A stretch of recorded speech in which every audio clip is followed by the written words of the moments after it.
All 5 lights are about to be lit for the greatest Grand Prix in the world. It's lights out, and we're racing in Monaco. A great getaway for Charles Leclerc. The strange start he wanted. Carlos Sainz looking to the inside of Oscar Piastri. In the fight for second, Piastri hangs on to second place. Leclerc leads. Up through Beauregard and Massenet they go. And Sainz looks a little bit slow. There's sparks and smoke coming out. Has Sainz got a puncture? Was there contact with Oscar Piastri? Yes, there was. Sainz is off. Carlos Sainz from third has now got himself out. That is a nightmare for Ferrari. But Charles Leclerc leads, but his teammate is out with a puncture, and that is a nightmare. But out front, it's Charles Leclerc ahead of Oscar Piastri. But look at Oscar Piastri, really close to Charles Leclerc.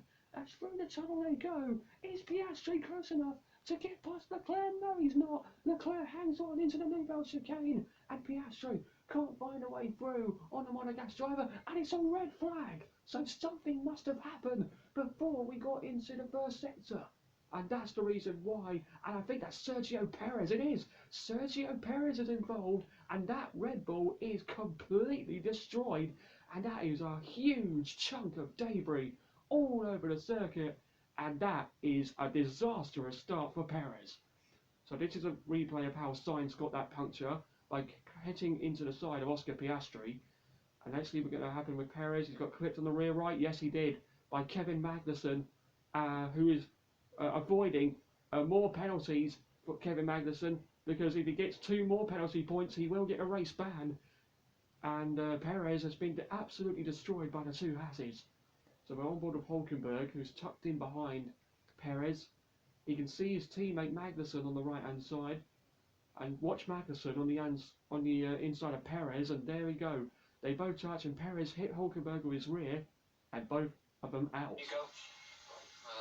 Damn it. That was unnecessary. It was really unnecessary. Both Hasses and the Red Bull of Perez out of this Monaco Grand Prix, and that is definitely not what Perez wanted. The man who is going to be down to 5th in the championship after that crash. Disaster.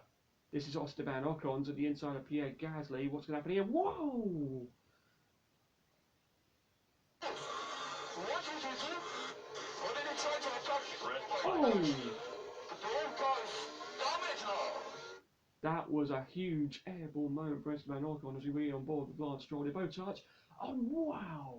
That was Ocon getting launched into the sky after getting hit by Gasly. This is the replay of Sainz getting that puncture.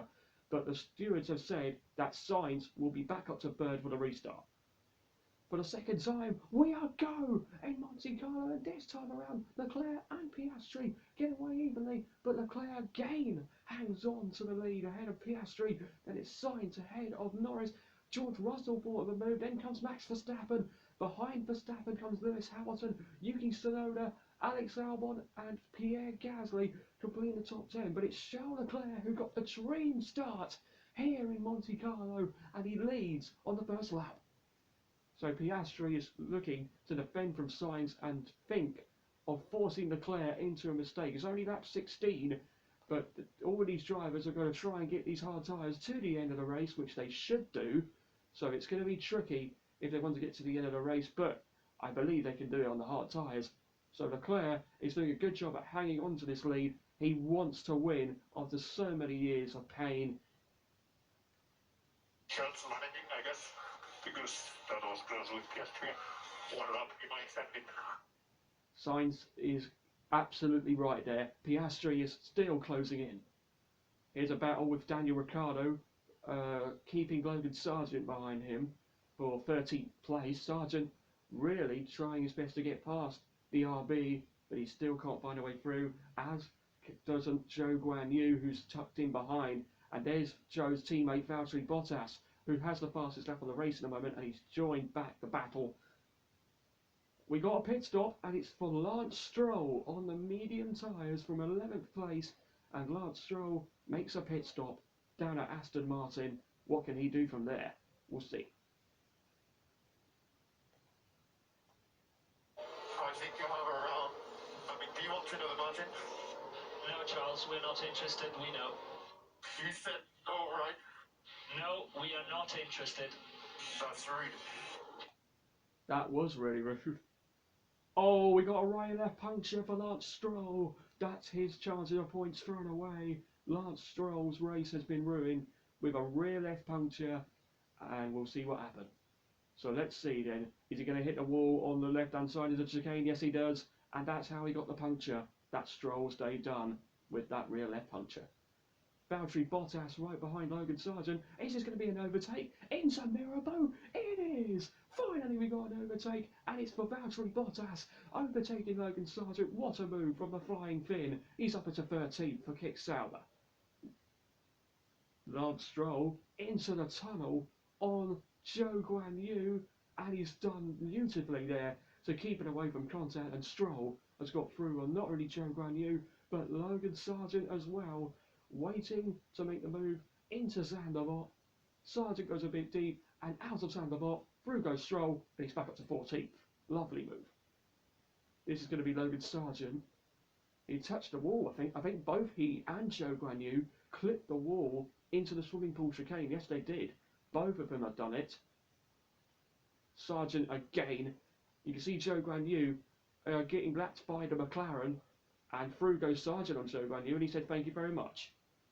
After so many years of absolute pain, this young Monegasque driver has dreamt of this moment. In 2017, his father died, and he told him a lie that he made it to Formula One. None of it was true, but it is true now. He has had so much bad luck in the past few years, but a few years later in 2024, he's finally going to achieve his dream as he wins for the first time in Monaco. Charles Leclerc wins the Monaco Grand Prix. He's finally won his home race, and that will mean so much for Charles Leclerc. After so many years of disaster and despair, Charles Leclerc is finally a Monaco Grand Prix winner. Wow. We won it! Finally! Yes! Yes! Yes! Yes! Ah! And Charles Leclerc jumps onto his car and he celebrates with elation because he's finally won his home Grand Prix, and he will remember that for the rest of his life. Outstanding. Charles Leclerc, the day belongs to him. He's got himself into the title fight now, as have Ferrari. Red Bull are now under pressure after 8 rounds.